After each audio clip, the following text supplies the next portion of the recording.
నేను మీ మురళి. ఈరోజు ఉంగుటూరు మండలం కోండ్రుపాడులో ఎం సురేష్ గారు అనే చేలో ఉన్నామండి. ఈరోజు మనం ఈ ఫీల్డ్ డూఫ్లోరా సీడ్స్ వారి గాయత్రి, ఇది సోయింగ్ వచ్చేటప్పటికి మే చివరిన 30వ తారీఖున సోయింగ్ అయిందండి. స్టిల్ ఇప్పుడు కూడా కాయ కోస్తున్నాడు. ఈయన 4 ప్యాకెట్లు పెట్టాడండి, 30 సెంట్లు, 200 కేజీలు రోజు కోస్తాను రైతు మాటల్లో మనం తెలుసుకోగలిగాం. చూడండి సార్, గాయత్రిలో ఉన్న మరో స్పెషల్, దూరంగా పెడితే కనుక సైడ్ బ్రాంచెస్ అనేవి చాలా ఎక్కువ వస్తాయండి. చూడండి సార్, ఎన్ని పక్కటి కొమ్మలు ఎన్ని వచ్చినాయి చూడండి సార్ ఒకసారి. ఈ ఎన్ని పక్కటి కొమ్మలు, ఈ పక్కటి కొమ్మలో కూడా మీకు ఇక్కడి నుంచి కాయ స్టార్ట్ అయింది సార్.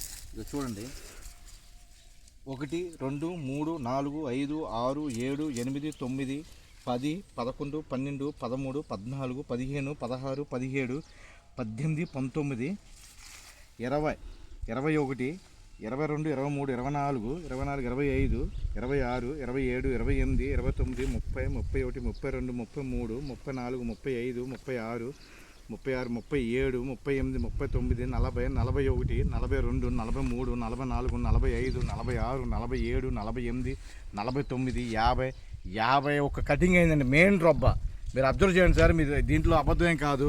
మీకు ఫోన్ నెంబర్ కూడా ఇవ్వడం జరుగుతుంది. సురేష్ గారి ఫోన్ నెంబర్ కూడా మీకు ఈ వీడియో కింద మెన్షన్ చేస్తాను సార్. మీకు కావాలంటే డౌట్ ఉంటే కనుక కనుక్కోండి. ఉంగుటూరు మండలం కోండ్రుపాడు విలేజ్లో సురేష్ అనే రైతు పెట్టి ఉన్నారు సార్. మీరు చూడండి, ఈ మెయిన్ రొబ్బకి 50 కటింగ్లు అయింది సార్.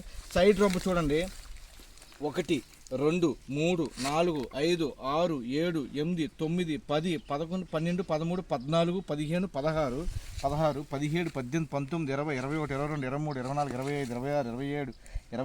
22 23 24 25 26 27 28 29 30 31 32 33 34 35 36 37 38 39 39 39 40 41 42 43 44 45 46 47 48 49 50 51 52 53 ఇంచుమించు 100 కటింగ్లు అయితే అయిందండి ఒక మొక్క. సైడ్ బ్రాంచెస్తో కలిపి మెయిన్ రొబ్బే 51 కటింగ్ అయింది సార్. ఇదని కాదు, మీరు ఏ మొక్కను చూడండి సార్. తమ్ముడ్రామ్మ,